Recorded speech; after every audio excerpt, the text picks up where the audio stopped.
ಅಸ್ಥಿಪಂಜರ ಪತ್ತೆ ಪ್ರಕರಣದ ತನಿಖೆ ನಡೀತಾ ಇದೆ. ಕೋವಿಡ್ ಇಂದ ಸತ್ತಿರುವ ಬಗ್ಗೆಯೂ ಕೂಡ ತನಿಖೆ ನಡೀತಾ ಇದೆ ಅಂತ ತುಮಕೂರಿನಲ್ಲಿ ಗೃಹ ಸಚಿವ ಪರಮೇಶ್ವರ್ ಹೇಳಿಕೆಯನ್ನು ಕೊಟ್ಟಿದ್ದಾರೆ. ಅಸ್ಥಿಪಂಜರ ಪತ್ತೆ ಪ್ರಕರಣದ ವಿಚಾರವಾಗಿ ಮಾತನಾಡಿದ್ರು. ಆ ತನಿಖೆ ನಡೀತಾ ಇದೆ. ಕೋವಿಡ್ ಇಂದ ಸತ್ತಿರುವ ಬಗ್ಗೆಯೂ ಕೂಡ ತನಿಖೆ ಆಗತ್ತೆ ಅಂತ ಹೇಳಿ ತುಮಕೂರಿನಲ್ಲಿ ಗೃಹ ಸಚಿವ ಪರಮೇಶ್ವರ್ ಈ ರೀತಿಯಾಗಿ ಪ್ರತಿಕ್ರಿಯೆಯನ್ನು ಕೊಟ್ಟಿದ್ದಾರೆ. ತನಿಖೆ ನಂತರ ತೀರ್ಮಾನವನ್ನು ತೆಗೆದುಕೊಳ್ತೇವೆ. ಸದ್ಯ ಅಸ್ಥಿಪಂಜರ ಸಿಕ್ಕಿರುವ ಮಾಹಿತಿ ಅಷ್ಟೇ ಇದೆ ಅಂತ ಹೇಳಿ ಮಾಹಿತಿಯನ್ನು ಕೊಟ್ಟಿರುವಂಥದ್ದು. ತುಮಕೂರಿನಲ್ಲಿ ಇವತ್ತು ಮಾತನಾಡಿದ್ರು ಗೃಹ ಸಚಿವ ಪರಮೇಶ್ವರ್. ಅಸ್ಥಿಪಂಜರ ಪತ್ತೆ ಪ್ರಕರಣದ ವಿಚಾರವಾಗಿ ಮಾತನಾಡಿದ್ರು. ಅದರ ಬಗ್ಗೆ ತನಿಖೆ ಆಗ್ತಾ ಇದೆ.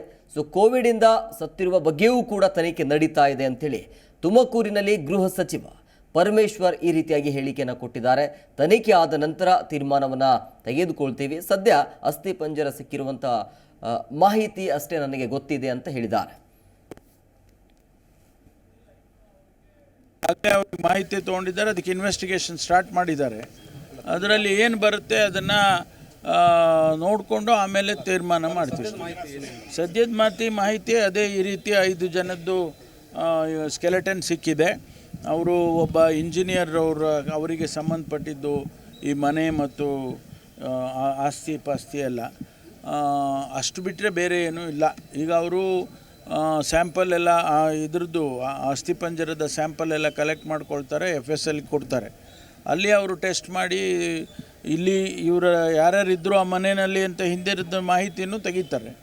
ಅವ್ರದ್ದೇ ಆಗಿರ್ಬೋದಾ ಅಥವಾ ಏನು ಯಾಕಾಗಿದೆ ಅನ್ನೋದನ್ನೆಲ್ಲ ಈಗ ಯಾರೋ ಹೇಳ್ತಾ ಇದ್ರಿ ಆಗಲೇ ಕೋವಿಡ್ಡು ಅಂತ.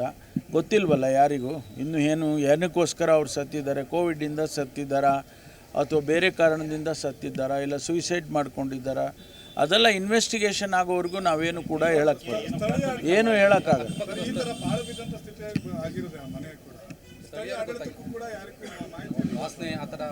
ಏನು ಬಂದಿರ್ಬೋದೇನೋ ಗೊತ್ತಿಲ್ವಲ್ಲ. ಇದು ಭಾಳ ದಿವಸ ಆಗಿದೆ ಅಂತ ಅಟ್ಲೀಸ್ಟ್ ಕನಿಷ್ಠ 3 ವರ್ಷ ಅಂತ ಹೇಳ್ತಿದ್ದಾರೆ ಈಗ ಮೇಲ್ನೋಟಕ್ಕೆ. ಅದು ಇನ್ವೆಸ್ಟಿಗೇಷನ್ ಆದಮೇಲೇ ಇವೆಲ್ಲ ಹೇಳಕ್ಕೆ ಬರುತ್ತೆ, ನಿರ್ದಿಷ್ಟವಾಗಿ ಹೇಳೋದಾಗೋದಿಲ್ಲ. ಗೊತ್ತಿಲ್ಲ ಇನ್ನೂ ಅವರಿಗೆ. ಈಗಾಗಲೇ ಅವ್ರಿಗೆ ಮಾಹಿತಿ ತೊಗೊಂಡಿದ್ದಾರೆ, ಅದಕ್ಕೆ ಇನ್ವೆಸ್ಟಿಗೇಷನ್ ಸ್ಟಾರ್ಟ್ ಮಾಡಿದ್ದಾರೆ.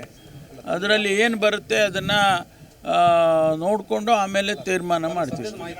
ಸದ್ಯದ ಮಾಹಿತಿ ಅದೇ ಈ ರೀತಿ 5 ಜನದ್ದು ಸ್ಕೆಲೆಟನ್ ಸಿಕ್ಕಿದೆ. ಅವರು ಒಬ್ಬ ಇಂಜಿನಿಯರ್ ಅವರಿಗೆ ಸಂಬಂಧಪಟ್ಟಿದ್ದು ಈ ಮನೆ ಮತ್ತು ಆಸ್ತಿ ಪಾಸ್ತಿ ಎಲ್ಲ.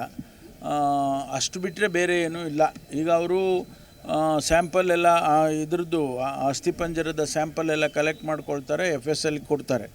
ಅಲ್ಲಿ ಅವರು ಟೆಸ್ಟ್ ಮಾಡಿ ಇಲ್ಲಿ ಇವರು ಯಾರ್ಯಾರಿದ್ದರು ಆ ಮನೆಯಲ್ಲಿ ಅಂತ ಹಿಂದಿರಿದ ಮಾಹಿತಿನೂ ತೆಗಿತಾರೆ. ಅವ್ರದ್ದೇ ಆಗಿರ್ಬೋದಾ ಅಥವಾ ಏನು ಯಾಕಾಗಿದೆ ಅನ್ನೋದನ್ನೆಲ್ಲ ಈಗ ಯಾರೋ ಹೇಳ್ತಾ ಇದ್ರಿ ಆಗಲೇ ಕೋವಿಡ್ಡು ಅಂತ. ಗೊತ್ತಿಲ್ವಲ್ಲ ಯಾರಿಗೂ ಇನ್ನೂ ಏನಕ್ಕೋಸ್ಕರ ಅವ್ರು ಸತ್ತಿದ್ದಾರೆ, ಕೋವಿಡಿಂದ ಸತ್ತಿದ್ದಾರಾ ಅಥವಾ ಬೇರೆ ಕಾರಣದಿಂದ ಸತ್ತಿದ್ದಾರಾ ಇಲ್ಲ ಸೂಸೈಡ್ ಮಾಡ್ಕೊಂಡಿದ್ದಾರಾ, ಅದೆಲ್ಲ ಇನ್ವೆಸ್ಟಿಗೇಷನ್ ಆಗೋವರೆಗೂ ನಾವೇನು ಕೂಡ ಏನು ಹೇಳೋಕ್ಕಾಗಲ್ಲ.